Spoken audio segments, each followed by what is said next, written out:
Happy Wednesday, everybody. It's Kate Richburg, and it is time for Beadshop Live right here from my cozy sewing room in Fresno, California. Here I am, back on a home week today. So, welcome to everybody who's watching. Looks like a bunch of you are jumping on. So, let me adjust and see who's here. And oh my gosh, so many people are coming in and saying hello from all over. It's great to have all of you all here. So Janice will be on soon if she's not already over on the Facebook or the YouTube feed. And I know Gita will be on over on the Facebook feed doing some moderating. So it's great to have everybody here. It's still morning for me on the West Coast. So I have my tiny cup of coffee, which is my little espresso, which will get me through this broadcast. It's been a busy morning already for me. I've got a great sample that I'm going to share with you. We're going to play around with some fun things today. I thought it was time to do some pearl knotting. I just felt like it, so that's what we're going to do. I've got a really fun palette and stuff that I'm going to share with you today. And just to get everything started off correctly, I have, as always, to show you our social media links. You can follow us at beadshop.com right over on our Instagram.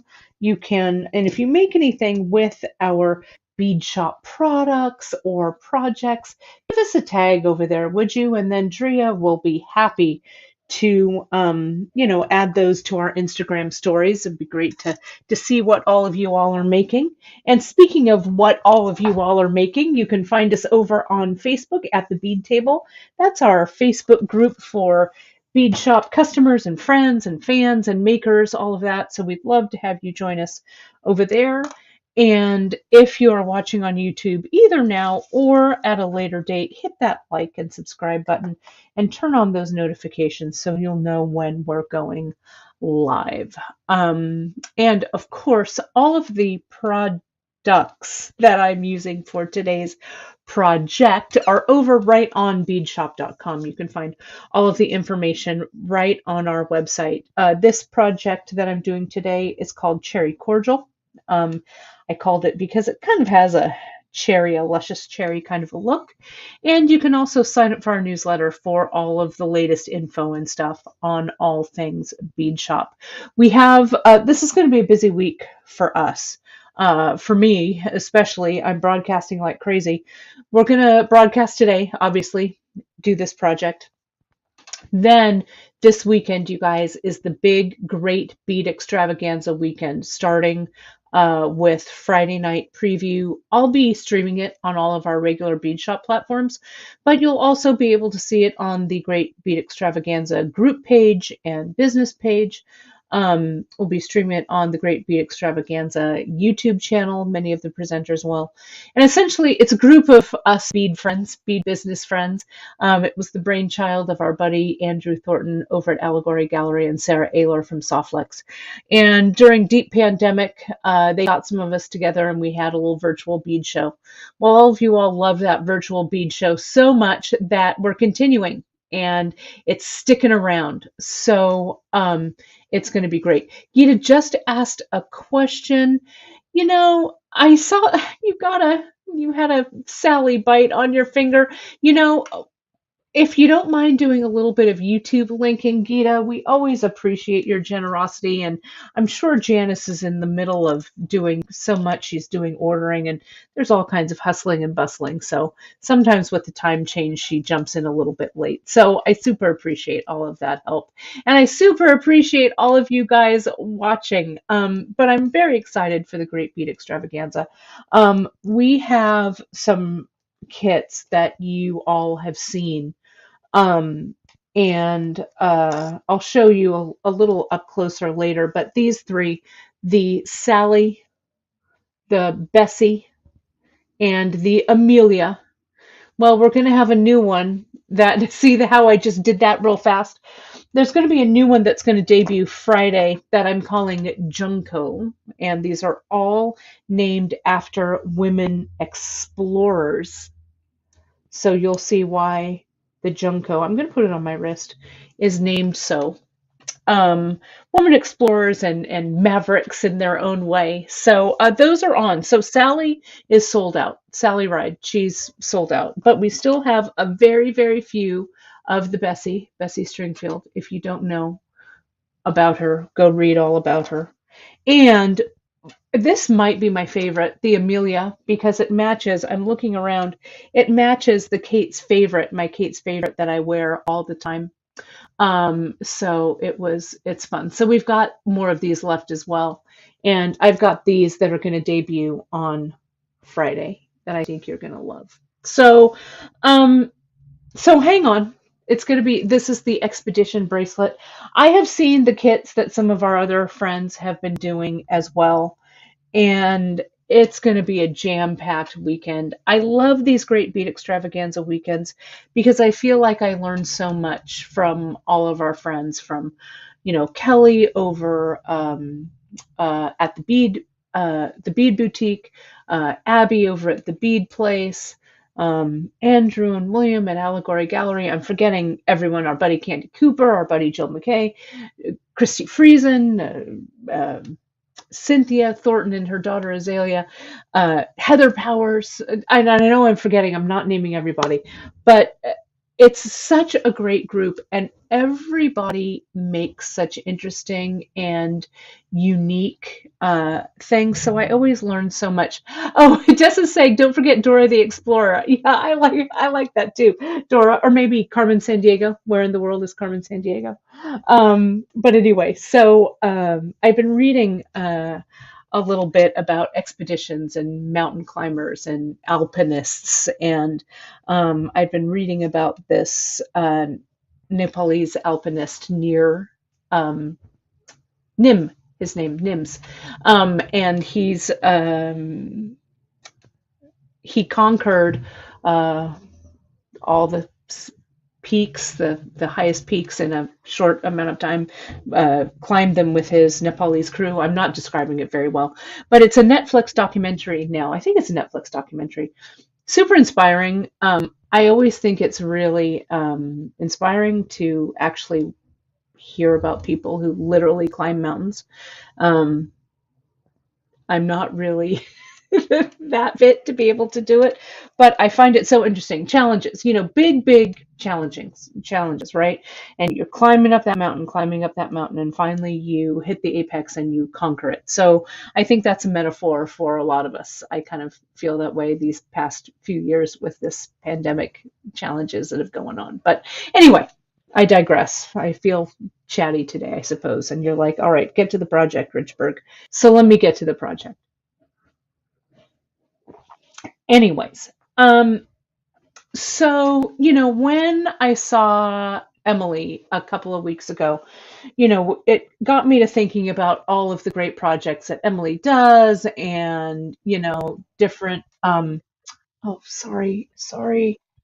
I don't, I did not put my phone on, um, do not disturb. Sorry about that. I hope you didn't hear that too much. But if I get another call, let me see if I can. There we go. Look at that. Put it on do not disturb. There we are. Um, so back to Emily. Sorry about that. So Emily was the beauty of the live broadcast. We were talking about, different projects and stuff that we've done. And you can find Emily on Instagram. Emily B. Miller is her Instagram. She's been making a lot of jewelry, selling a lot of jewelry. And whenever I pearl knot, I think of two people. One of them is Emily, and one of them is Janice. They are two of the people that love pearl knotting as much as I do.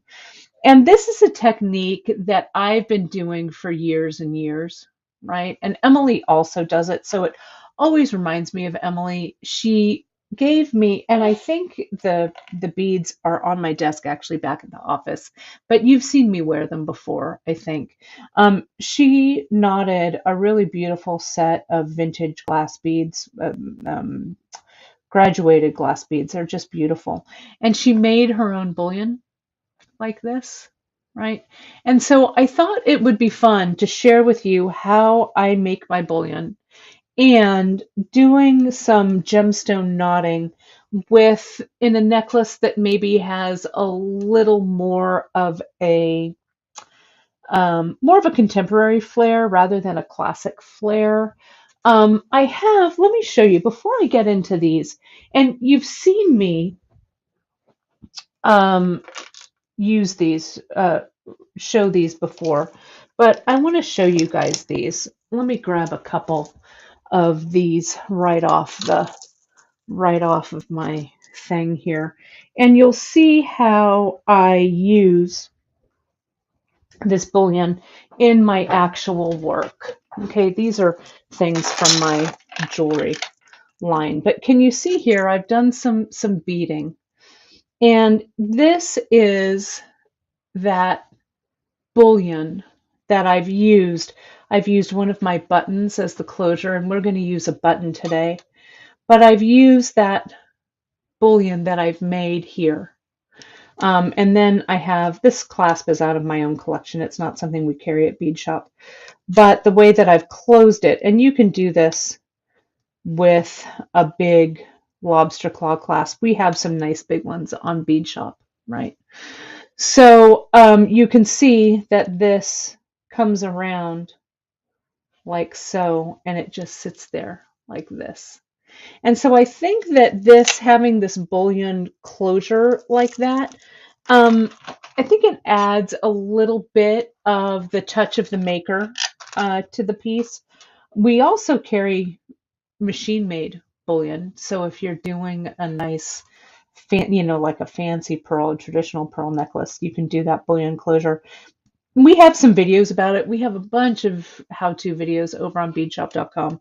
You can also go to the project pages on Beadshop under pearl knotting, and a lot of the videos will be linked there so you can find it. But I thought doing this bullion, this is 24 gauge, and I thought it added kind of an interesting twist to this design. Okay, so let me show you. Let's just take this step by step, okay? Because I've got so much to share with you. I don't want to miss this. Though I loved this comment because I'm wild about space travel and astronauts and going into space. So Kim, thank you so much for watching. She said, or commenting, she said, sorry I missed out on the Sally ride.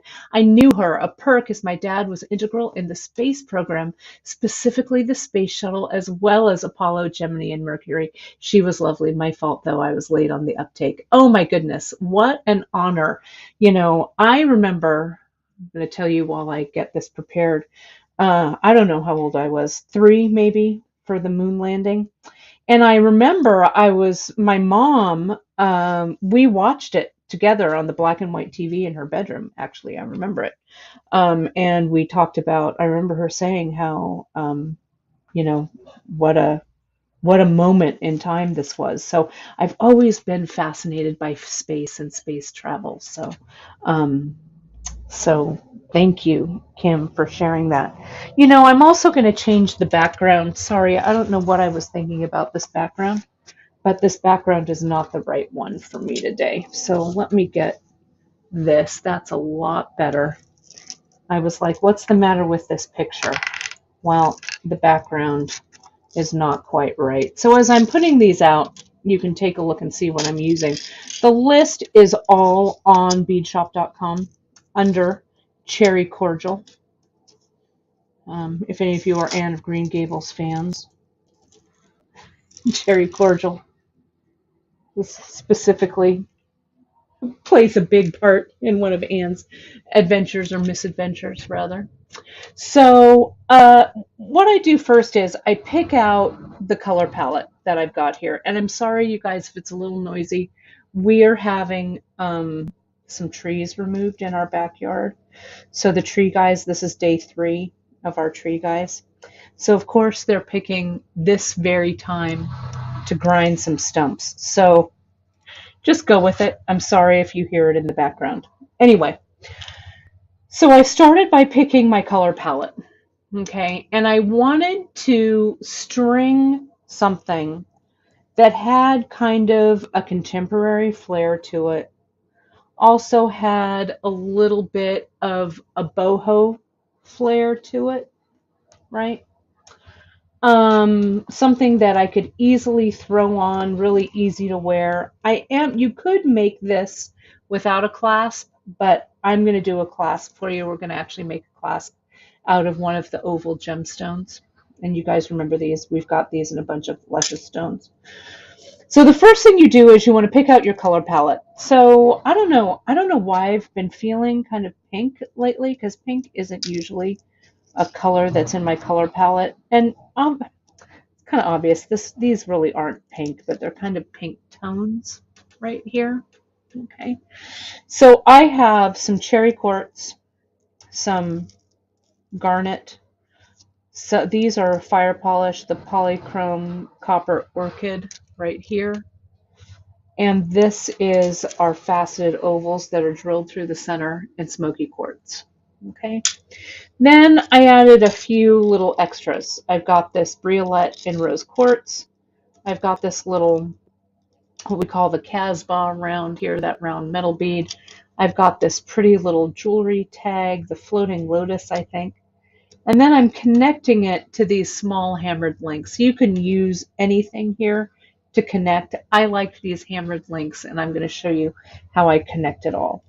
Then I also grabbed a couple of spacers because I thought I wanted to add a little bit of metal in the piece itself, so I'll show you that. Okay. So I picked up my palette. Now on the website we have a recipe for you to follow. Okay, so you can decide what colors you want to use, or this is perfect if you want to dive into your stash. Okay, now let's talk about thread. I am using, for knotting, I am going to use this fine, this Ceylon in fine. You could also use the Ceylon in micro. It's a little thinner. You could do that. Or you could also use the silk with needle here that's already attached.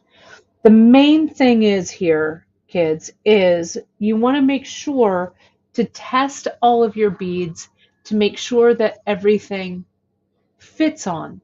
Okay? So especially if you're using semi-precious. Okay? If you're using some semi-precious are a little, the holes are a little smaller, okay, especially if the semi-precious is a little more delicate.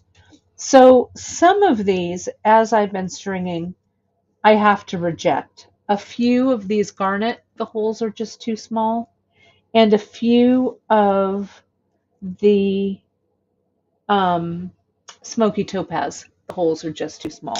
But that's okay because you've got plenty of beads and I can use them for something else. So what I do before I even started stringing, I just strung, I'm using this flexible eye needle. Can you see? And I've doubled my thread over like this.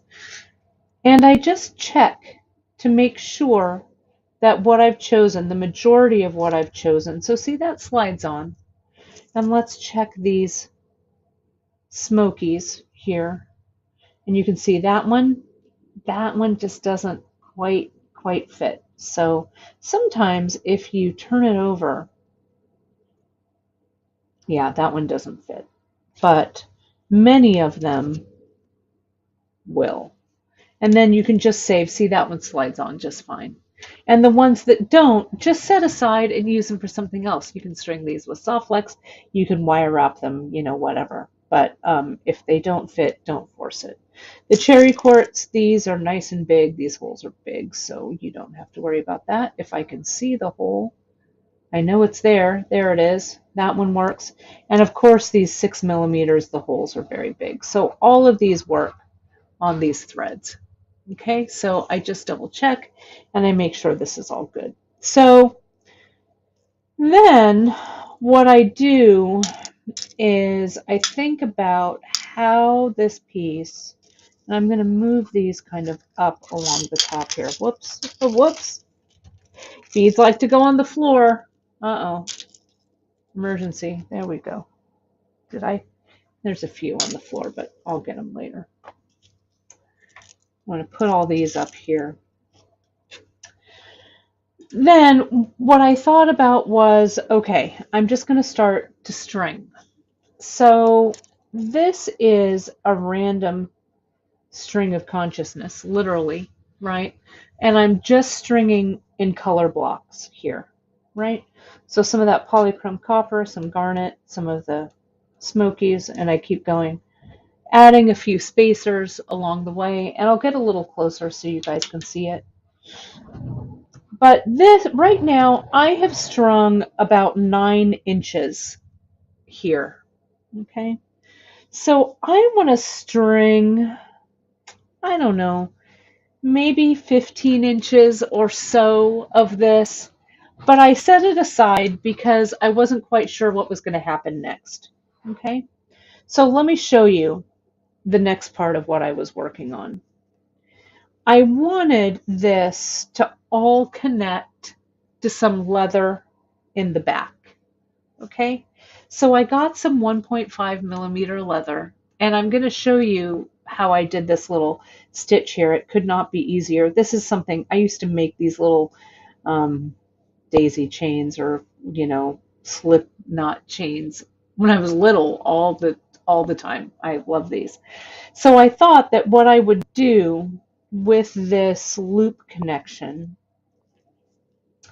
is I would come in and I'd silk wrap this here, and this is going to come around the back, okay? But I'm not really sure how long I want this to be, okay? So I just made this length. This is also about 9 inches. It's probably going to be a little long, but that's okay because I can shorten it. So I created this segment. All right. So, and I think this is going to have 2 strands here. Well, it's obviously going to have 2 because I want to show you how I make and connect this bullion. Okay, so let's do that next, and let's just see what evolves. I know you guys don't mind when I kind of design on the fly because, I don't know, we work things out together here. So let me put this in this box here. I can do it without dropping anything on the floor. There we go. I've got my design tray. Yeah, crochet chain. Thanks, Yolanda. That's exactly right. But I just did it. I just did it by hand. Kim is saying she used this colorway for a bridal, a wedding party last year. I really like the ovals. Do really elevate. I love that the ovals are drilled through that center. It's just so unusual. I really, really like them. So here's a close-up. You guys can kind of see how that bullion connects there to that loop. And then I go along. So let me get these beads off of my work surface because I'm going to knock them off. That's for sure. Let me put them over here. And someone asked earlier, I can't remember who it was, asking how the studio is coming. The studio is on its last kind of finishing touches. So soon I will have, I moved some stuff in there. Those of you who are watching my social know that I got a kick press, which is a jewelry making tool. It's probably 125 years old. Came on a truck all the way from Providence, Rhode Island. I'm going to do a show on my social about that so you can see the kick press. It's kind of exciting. It's kind of cool to have a tool from the American jewelry industry from back from when it was all made by hand. Kind of cool to have one of those right in my very own studio. So I'm going to share more about that later. So you can find, best place to find me is at Bead Kate on Insta. Great place to follow me. And you can follow my YouTube at Kate Richburg. Lots of metalsmithing content and stuff coming up there as soon as that studio is finished. So can you see here how I connected this? I just got a piece of kitchen twine. Did a lark's head knot, looped it, and used a clip to connect it to my board. Okay, so I did this. Now I'm going to connect another strand. I'm not even done with this strand yet, but it doesn't matter. I'm just going to start the second one. So the way that I make the bullion, you can use 24 gauge or you can use 26 gauge. Now I have a piece of wire here. This is, I should have gauged it before. Let me measure it. I think this is 16 gauge. But you can use anything you like to wind. What you want is a base that you want, to make your wire bullion, the width that you want it. So this wire translates, and I would have to look it up. It's about a sorry, the glare is in the way. It's about a 1.2 millimeter. So I think this is about a 16 gauge wire here. And what I'm going to do is I'm going to take a length of 24 gauge. You can use any wire you like. This is our para wire that we use, but if you have sterling in your stash, you could use that, or copper, or whatever. And I've cut, I don't know, this is about a foot. So now, and you want this wire to be pretty straight, though you can see this wire is not as straight as it could be, right? So I'm just going to come in, straighten it out a bit. And I'm going to come in and I'm going to wind this thin gauge around the thick gauge. Okay, and I want those winds, as I coil it, I want those coils to lay one next to the other. Can you see that there? Nice and tight.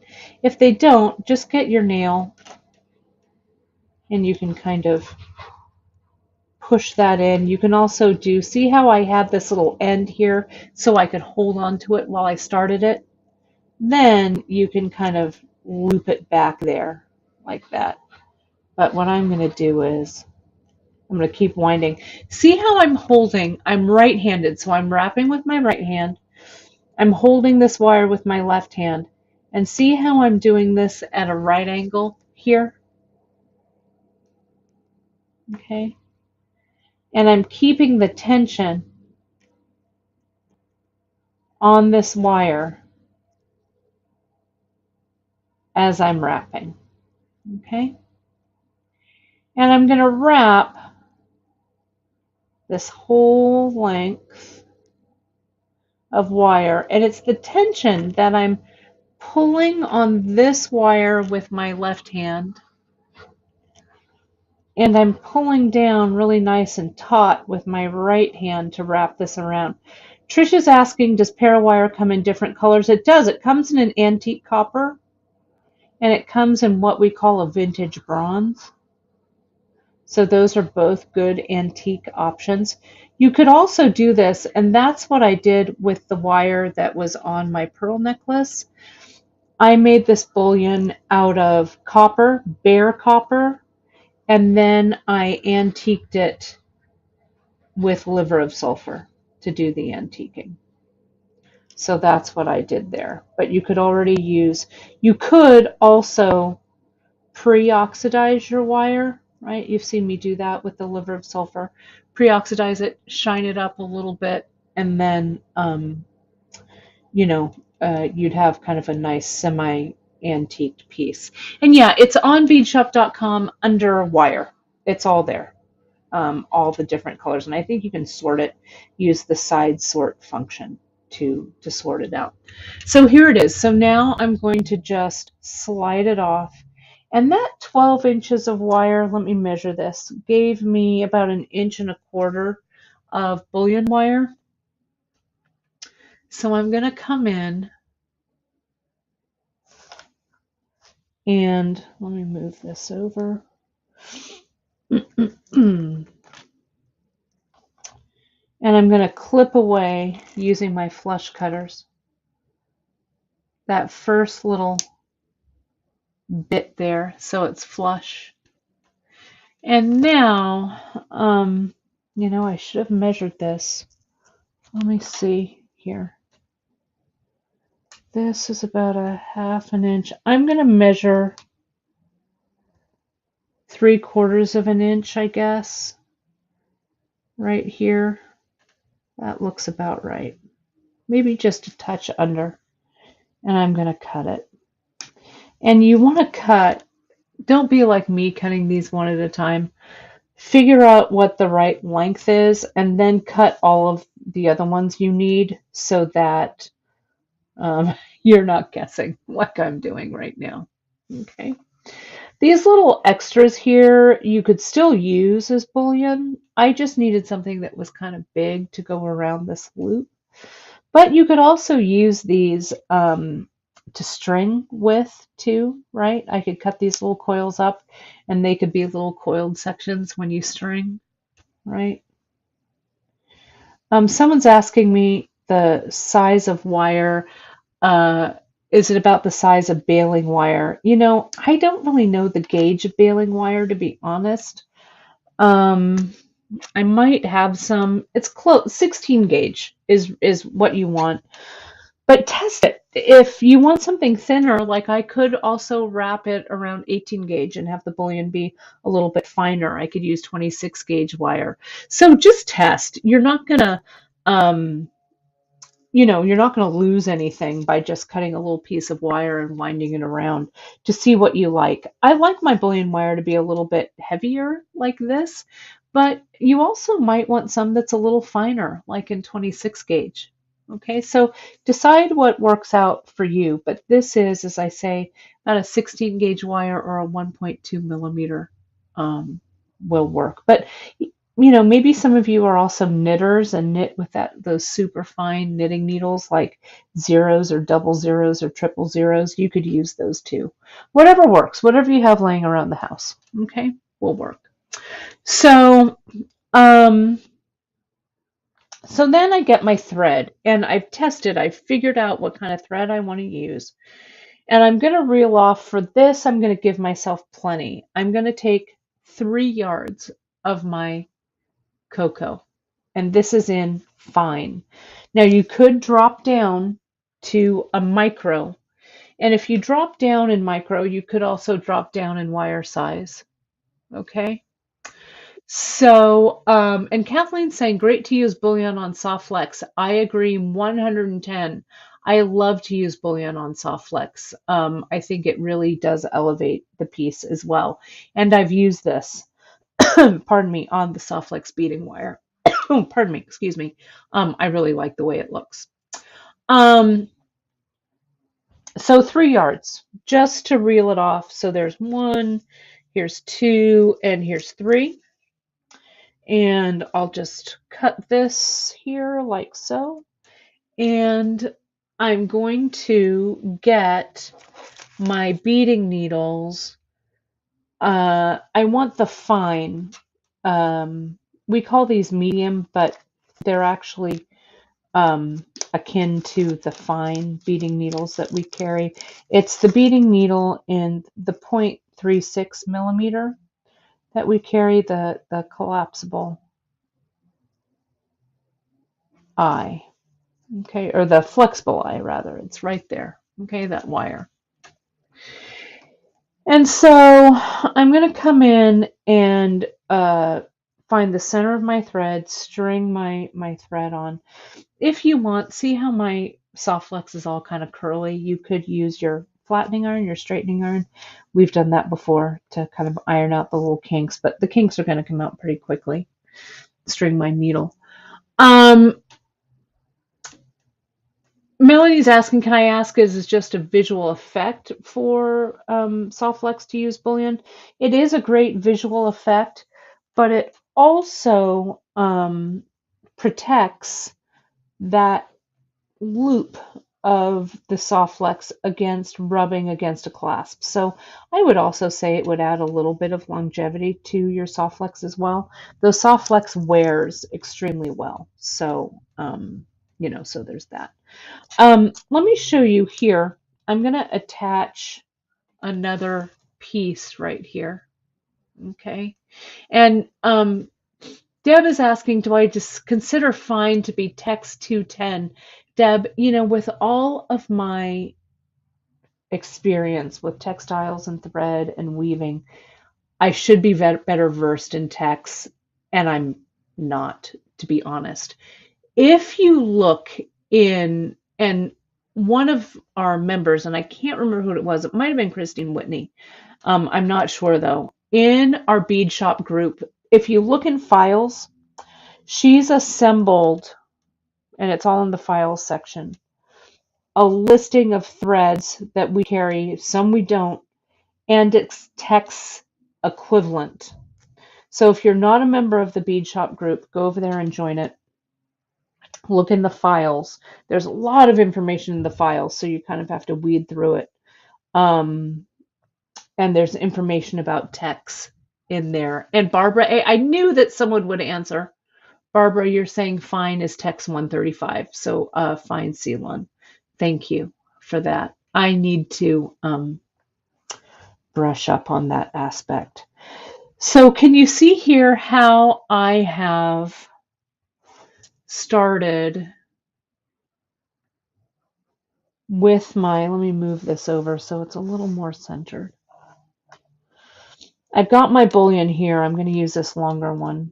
That is about 3/4, just about 3/4 of an inch, maybe a couple of loops shy. Then I've doubled over my thread. My needle is in the center. My bead, I have a bead with a larger hole here. Okay. Then I come in and I string on my bullion. Now the bullion's going to be straight like this. Okay. So what I do is I come in and I curve it. And sometimes I'll come in like this. I'll curve it down so it's a nice loop. And if it needs a little bit of a helping hand, I'll kind of curve it around the head of my round nose plier. Now I'll look at this, see, and I did the same thing. This is probably about a 1/2 inch. So this is a little bit longer. So this is another lesson on cutting these before you put them through. So see how I just kind of did that. I'm going to come in, and I did this with the first one I did. So let me measure. I'm going to cut this. I bet this ends up being about a 1/2 inch. Let me measure it. Yeah, maybe it's, let's see, maybe it's about 5/8 of an inch. You'll decide. So I cut a little bit away. Now I'm going to string this back through. See how I had to straighten it out? Now I'll put my thread back in there. And now I'll curve it again. Hopefully I didn't cut it too short, because I need this large loop here to go around and clear the width of this loop, this circle here, connector. So I'm going to take this out for a second, and I'm just going to put this in, and I'm going to bring this around. So here's my second strand, and it matches up close enough, right? Now what I'm going to do is, I had that bead that had the large hole. Remember our friend, the 6mm polychrome copper rose? I'm just going to come in, slide my needle through there, because there's plenty of room in that hole, and slide this up to the bottom of that bullion. See that there? Right there. Now I'm just going to tie an overhand knot, like a pearl knot, right? So I've got my, if this strand is a little short, oh, and you guys, I almost did this. See here? I need the end with the needle. I didn't pull this all the way through. I need the end with the needle to be all the way at the bottom, because I need that thread to string on. So let me swipe all this up. Thank goodness I was kind of paying attention. This isn't exactly even, but I'm not worrying about it too much. So that my strand with the needle is the long strand, and my tails are the short strand. There we go. I bring this up. See that bullion sitting right there? I flatten everything down. And I'm just going to tie everything in an overhand knot, like so. Okay, there we have it. I'm going to split these threads and tighten that down. I'm going to add a little bit of glue. And can you see here, this first knot that's underneath, it's going to be a little bit larger than all my other knots. But did you notice it before? No, it's not going to be really noticed. So I don't sweat it really. Let me get a baggie here. I know I've got a baggie sitting here somewhere. I'm going to add a little bit of the GS Hypo right there. And then I'm just going to let that dry because I'm going to cut away my extra threads, but I'm not going to worry about it right now. Okay. Or I guess I can't. You know what? It's such a tight knot. In normal beading times, if this were not demo time, but normal beading time, I'd let it sit. But let me cut it away. I'm just going to spread that GS a little bit down into that knot. It's going to dry clear. See how it's all in there? Now, I'm just going to get my thread burner. I could clip it, but I think I'll thread burn it. I'm just going to come in being very careful. Cauterize that thread. See how I've got a little tip, a little nub of that sucker right there? I'm going to come down, heat my thread burner, give it a little pat.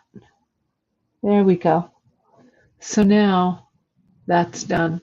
In real life, I would have liked to have had that sit a little bit longer, but it's fine. That's a heavy knot. That glue's going to get in there. I'm not going to fuss about it too much. So now I've got my two, right? I'm ready for two strands right here. Okay. So maybe I'll just connect this back so it has kind of a lifeline to it. I don't know. Someone was asking about Eslan versus Ceylon. It's really the same. Different companies produce it under different names, right? So you can use it interchangeably.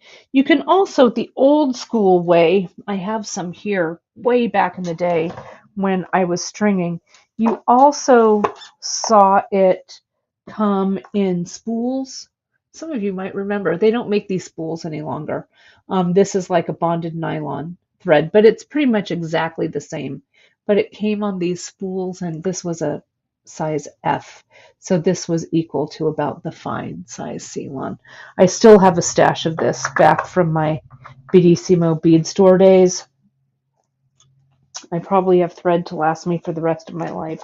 And thankfully, this nylon thread really seems to have a pretty long shelf life because I have some that's probably 20 years old. So, so don't worry. You know, collect your threads, collect your colors. Right. So yeah, it's exactly the same. All good. We're good to go.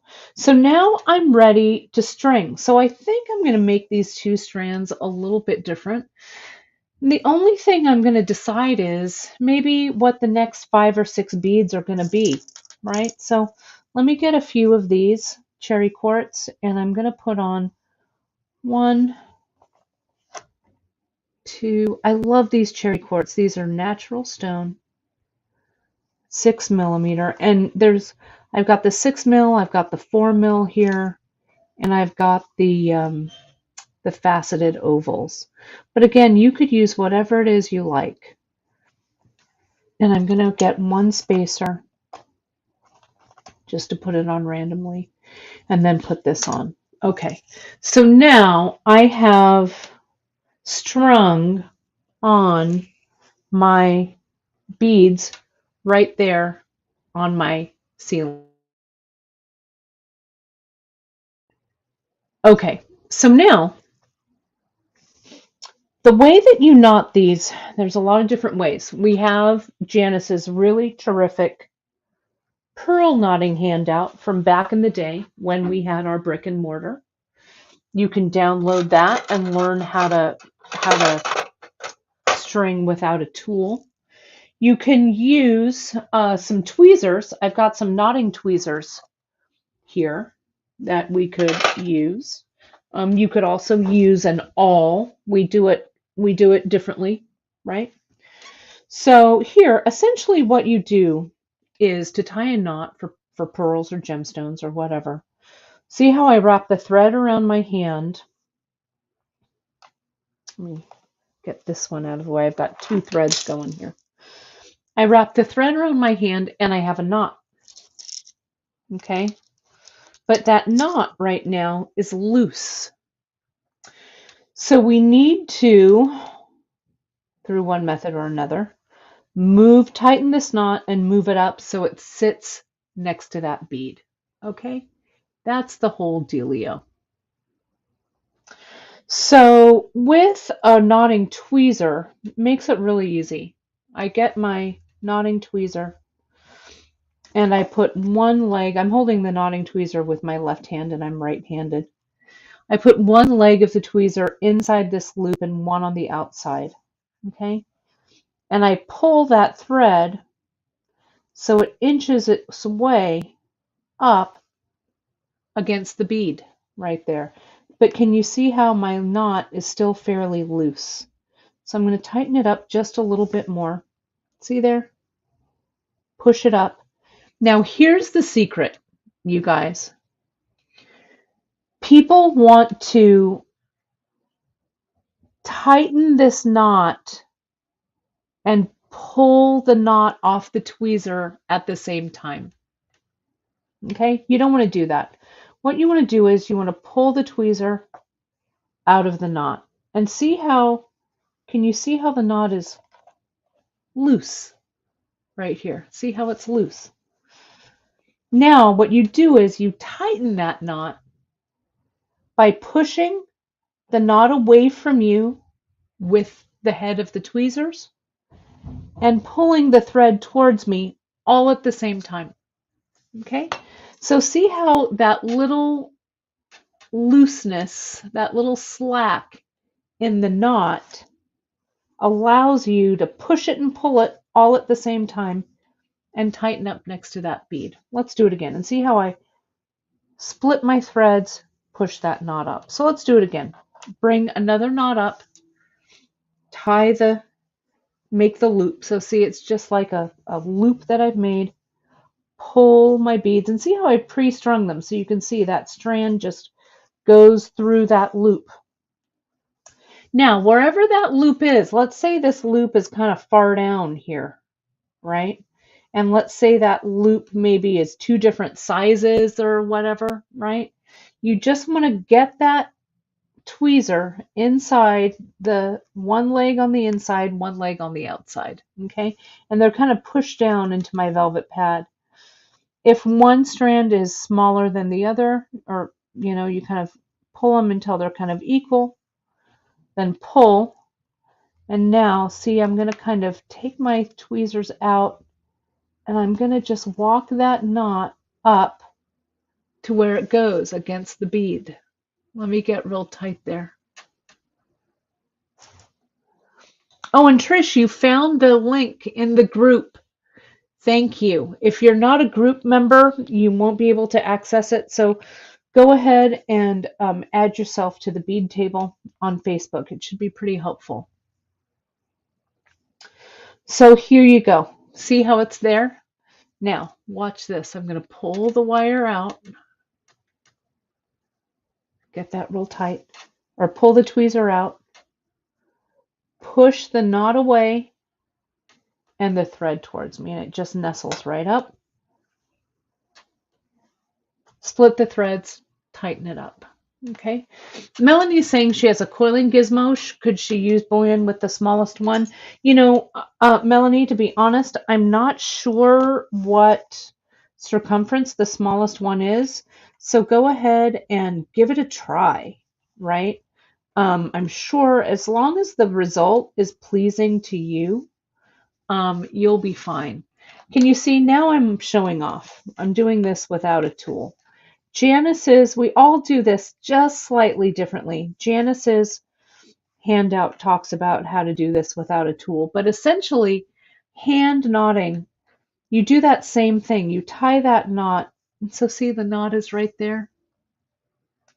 I hold everything pretty tight with my fingers, get my thumb on that knot, and then just pull that knot tight. I know I make it sound really easy, but I've been knotting pearls for almost 30 years. So hand knotting is really, I think, a fun and fast way to work. That's how I'm so fast at knotting. So it's a skill that you definitely acquire. This is a fine jeweler's skill. So I urge you to delve into all of the different tutorials we have on Beadshop. We have hand knotting, we have the handout, we have knotting with an awl, we have so many different types, ways of doing it, and no one way is the exact perfect way. So you'll find what works out for you. Okay. So here are my 2 strands.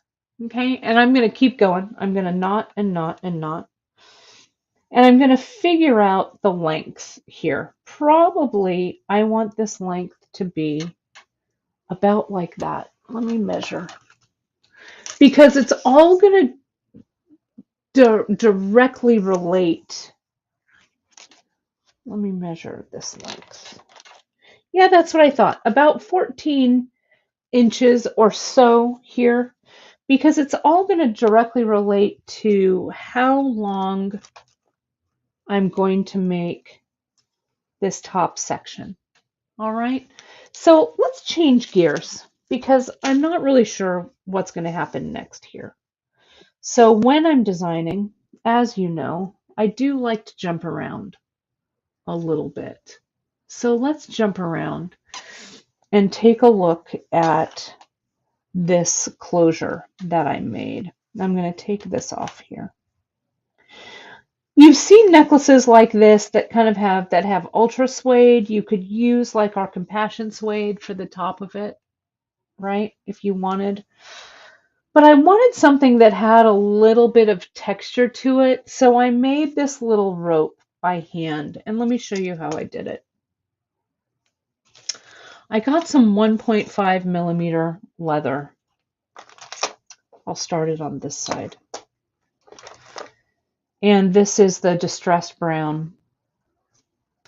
And just like crocheting, but I didn't use a crochet hook, okay? I just made a slip knot right here, okay? Like this. And that's by, making that loop and putting that cord through. And I wanted to give myself a couple of inches down here at the bottom for connecting. So now what I did was, you can see that loop adjusts. I just came in, see how that loop is flat there? And here's my cord coming up through the loop. I pull it up through, and then I tighten it. Then I try and make it kind of even. I pull this loop closed a little bit so it's not too giant. Again, bring my cord underneath the loop, pull it through, and see as I tighten it, the loop before kind of tightens around. I want to make sure that the leather that's coming out here isn't crossed, that it's nice and straight. I pull that loop kind of closed, bring the thread up, and see as I tighten, nothing really crosses. It just all comes together, and so I'm making these little chain of loops together, one after the other. You could also use this as a bracelet too, right? But I'm trying to be pretty even as I pull these loops. They're not going to be perfectly even, so don't stress about that. You can play around with your lengths and stuff, right? The sizes of the loop. And then if you don't like how it's coming out, you just simply pull it apart like that, okay? So I've been working on this side right here. And I'm just going through and making this happen, right? Like this.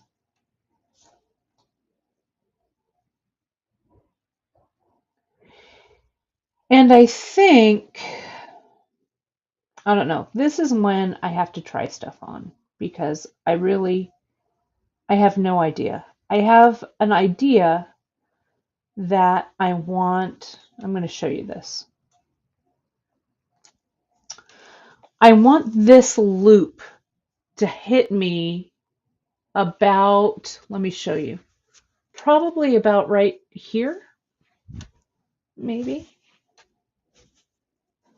So if I've got my necklace and it's going to sit here and it's going to come around to, I don't know, maybe about here, maybe that's even. I'll get my measuring tape. I'm going to do this. I'm going to go to the back. I mean, this is totally arbitrary, right? I don't know. I don't have a fancy way of doing this. This needs to be about 8 inches, probably including the clasp. So let's see what I've got here. Okay. I've made this one beforehand. So this one's a lot longer than 8 inches. This is about 9 inches. So I'm going to take this back a little bit. That's a little more than 8. And what I'm going to do is just to make it stop so it doesn't unravel. I'm just going to pull this through and tighten it down. Okay, so I've got that tightened on that end. And this first loop is not as pretty. Maybe I can take that loop out. There we go. And tighten it, maybe I can. I hope I didn't wreck my work here. No, there we go. That looks okay. That looks a little nicer. Okay, right, so this would be my first one. So I'm going to connect this here, and you know what I'm going to use, right? I'm going to use a silk wrap here, and I'm going to silk wrap all this together like this. So there's my knot. I'm going to do a kind of a short silk wrap here. And if you're not familiar with our silk wrapping technique, it's one of the very first things that Janice demoed over on our YouTube channel, and we have it linked in our skill builders over on Beadshop. It's kind of a Beadshop essential. I'm going to use my Ceylon here, my fine Ceylon. I don't know, I've cut probably way too much, 10 inches probably, but I like to have extra. And see here how this is just a short, maybe a 1/4 of an inch, maybe just a little bit more, maybe 5/8. I'm just going to lay my thread on the top here. And I'm going to start, see how I've got my short end. My thread looks like this. You'll see it on the skill builder. And you've seen me do this before, but I've got a long end here, a short end coming around. I lay that right on my leather here that I want to close. Hold it all together. And I start wrapping my long end of my Ceylon around both pieces of leather, as well as that short piece of Ceylon.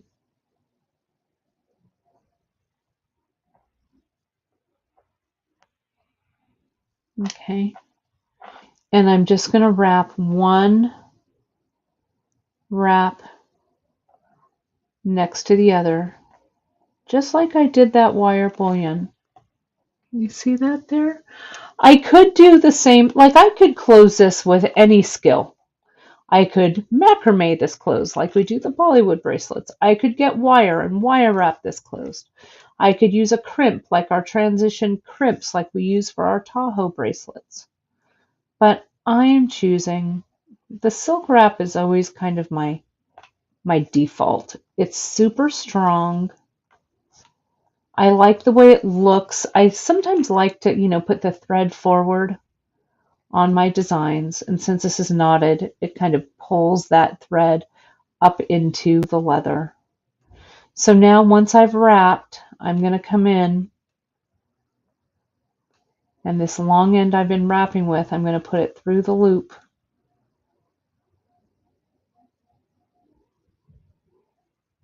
If I can nab it, come on, and tighten it through. Now this short end finally comes into play. And see how I pull it short? I pull that short end. It's going to capture that thread. And I'm going to pull it underneath the wrapping. There you go, and it just popped right in. I'm going to pull from the left and the right together to tighten it.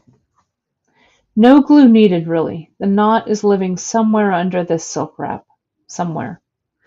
Now I'm just going to come in and cut all of the excess away. Let me get my thread snips for this one. Let me grab them. They're right over here. Oops, I didn't mean to hit that. I'll come in, I'll clip this thread, being very careful just to clip the thread and not the wrap. I'll clip this one.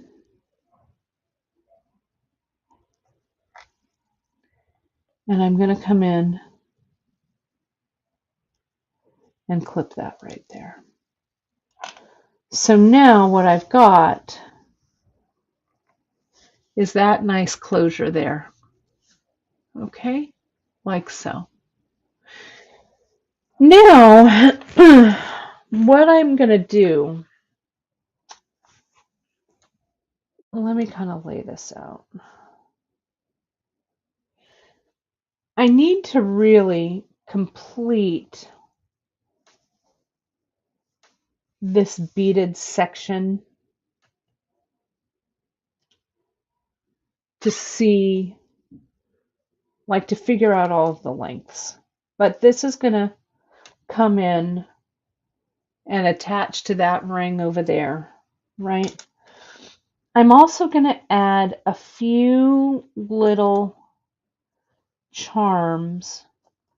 I think I'm just going to do this on one side. Maybe those two, and maybe I'll use this maybe in one of the strands over here, so I've got a little bit of counterbalance. Okay, so I've got this briolette. Let me get a little tighter in here so you guys can see it.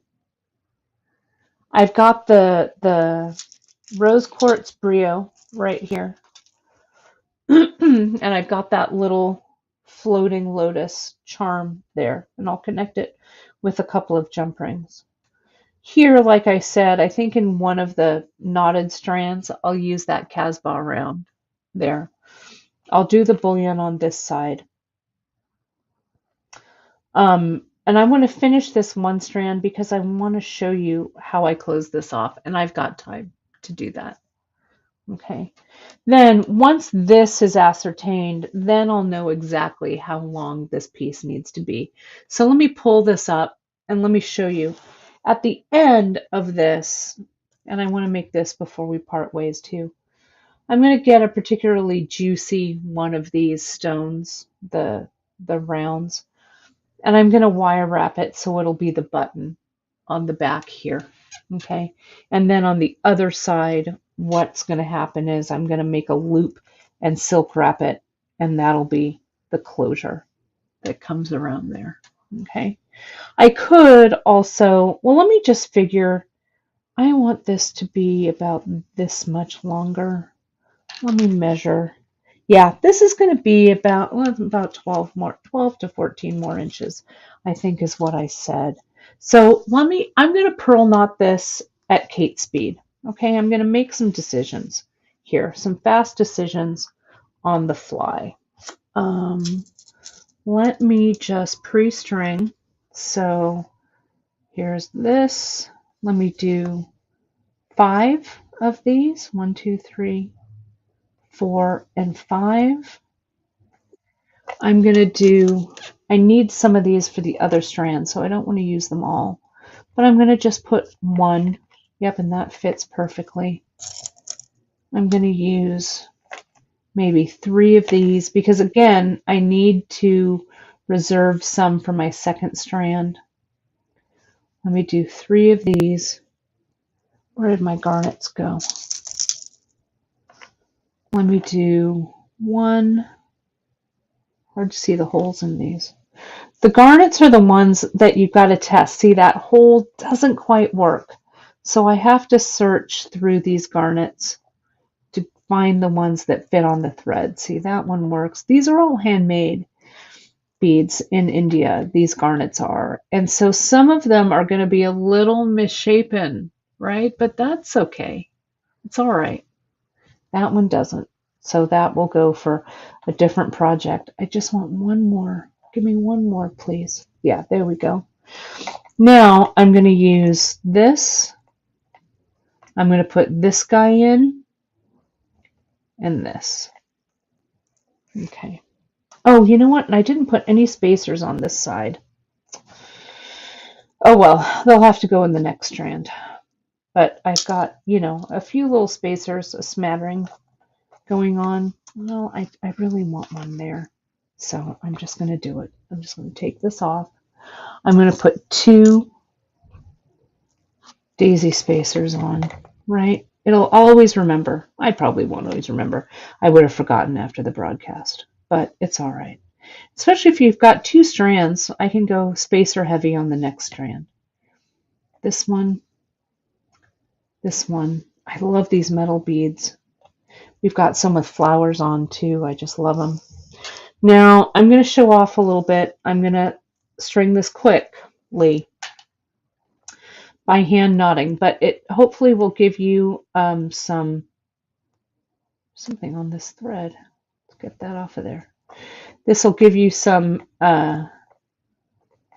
inspiration to practice your hand knotting skills. Though I want whatever is on that thread to be off of it. So there we go. All right. So let's go this way. And I'm just going to bring this all the way through. And we're going to knot these on. Now, with a double strand, I'm using, like I said, the Ceylon here. Okay? And the Ceylon is a great thread to use, especially if you're doing this with a doubled strand. Yeah, I should have gone the other way. This, with all these threads, are kind of a pain in the butt to get them all through. With the double strand, I sometimes prefer knotting this way because when I bring my threads around here, I haven't knotted in a little bit. My hands are a little rusty. I like to be able to pull my strands together, you know, and tighten that knot up at the very end like I'm doing here. So see how this goes through? I get my finger on and I tighten. I go here, I get my finger on it, and I tighten. I may not need all of these beads, so I'm going to stop after maybe the second or third cherry quartz, and I'm going to measure this. Okay, because I really don't know how long this is going to be. But you're actually seeing me do this, how I would actually do this at home, right? So here's this, here comes this one. Now when I pulled this down, this hole is a little tight, so if the thread is twisted, it's going to twist the thread. So I take a moment to stop, untwist my thread, you know, make it nice and even so that your knots, I feel, lay better. See how my thread is all flat there now? It's not twisted. There it is. I get my thumb and I pull it tight. And this is where I split those threads and tighten it down, which differs from the silk with needle, right? Which I also string with a lot, but you can't split those threads, right? Because that's one single twisted thread.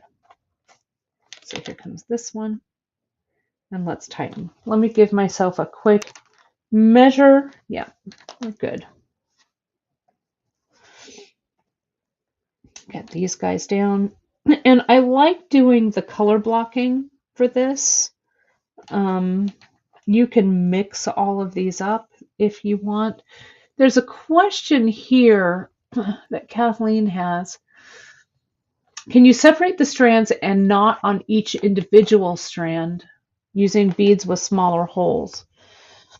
Now you could, Kathleen, but the thing is you're going to have to get those beads on the strand somehow, right?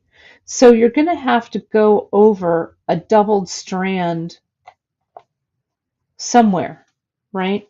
So when I'm knotting beads, when I'm doing knotting, I try and make sure that all of my beads have similar-ish size holes, or I have to tailor my thread to fit the smallest hole of the bunch, if that makes sense.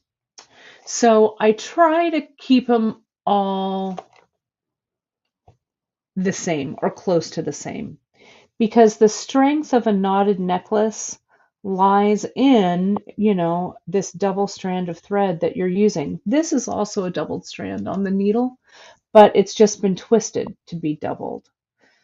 So, definitely experiment with it. There's no right or wrong way to do this. So you may experiment and say, you know what, small sections of beads like that are just fine in my piece. I've knotted so quickly that I get this kind of bird's nest of business here, but a knotted strand has never deterred me. So if you know how to knot thread, you got to know how to unknot it. So visually follow that path. Tell that thread that you're the boss and get it untangled. There we go. Sometimes when we call this the train, plane, I don't know, travel method. I can't remember what we call it, but because you can thread all of your beads or on your strand here, and then you just put a piece of tape over your needle so that your beads don't fall off, and you just go to town and just slide like I'm doing. Slide your bead up the strand and knot it. Come on now. The joys of doing a live broadcast while I'm flipping these beads right and left. But as Julia Child says, who's to know? But all of you know, because I'm doing this all in front of you. The thing, don't panic when there's a knot. Don't panic. That's what I'm telling myself right now. And just take a moment, watch that knot, and just work it backwards. And it'll all come out in the end. I'm not alone. You've been here too, right? You've seen this happen, where you're moving along and then all of a sudden your strands are all in a muddle. But that's okay. There we go. Oh, so close. Come on, you're not going to best me, Miss Thread. There we go. So close. And I need this needle, right? Sometimes in frustration, you're like, I'm just going to cut this needle away. Well, you can't. You need this needle because it's integral. There we go. For finishing it off. Okay. There we go. So we've all smoothed everything out, smooth going. And let me just knot these last few. Now, you're not going to knot in between your last two beads, okay? So the final bead, remember how we started with the bullion? And we started with one of these 6mm beads that had the nice big hole? You want to end with something also that has a nice big hole, because you want to get your beads. We need a place to tie our last two. Okay. So now, let me get my ring for the opposite side. And let me get, I had a piece of bullion here.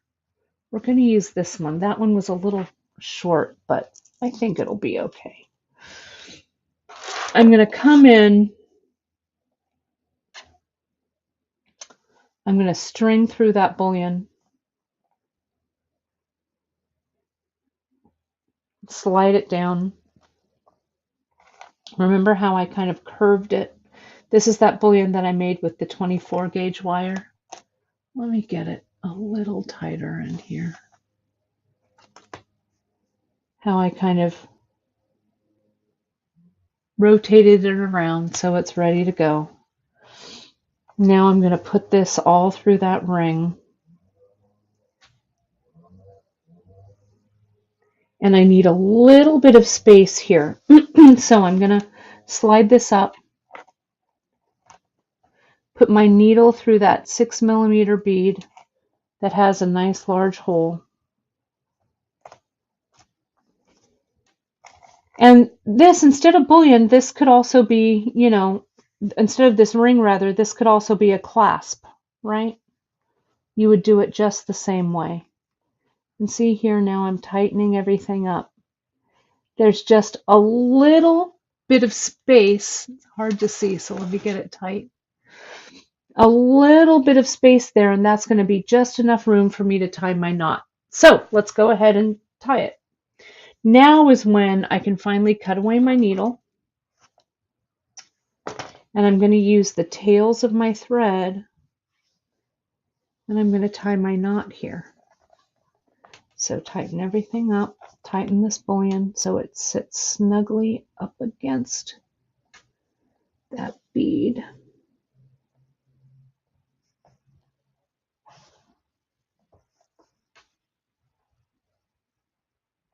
And push this over to this side.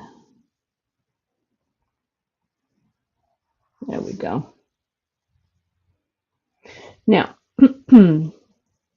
separate these strands. I'm going to tie my square knot. I have my left hand thread here. My right hand thread goes through.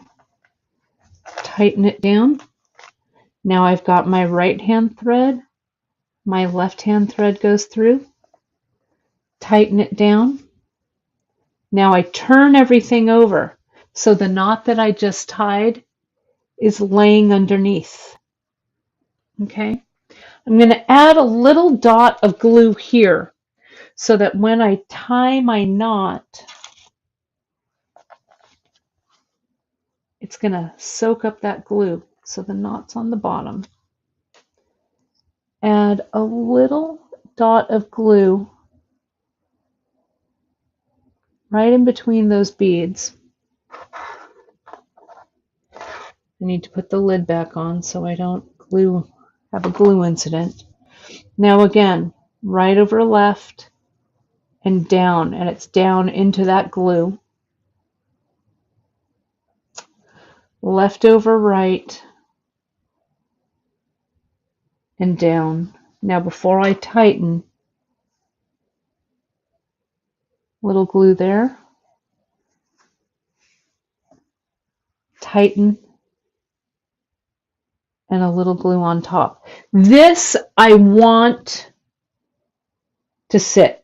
This I will not cut. I'm going to wait until tomorrow because I want this glue to really settle. Okay, so now you can see this is really coming together.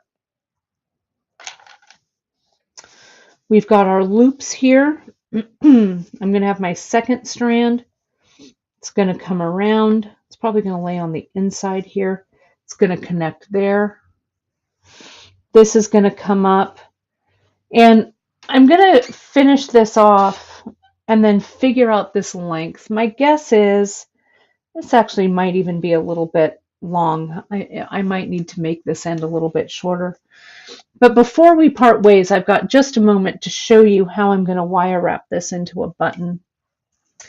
I'm going to get that 24 gauge. So you want to make sure that this 24 gauge fits through your bead hole.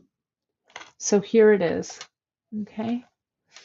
I'm going to come in, and it's pretty much just like, pardon me, wire wrapping a briolet. I come in and I find the center of my bead, and I bring that in, and I bring this second wire up so it's against it. You see that there? Okay. Now I'm going to take my long strand of wire. I'm going to bring it down at a right angle,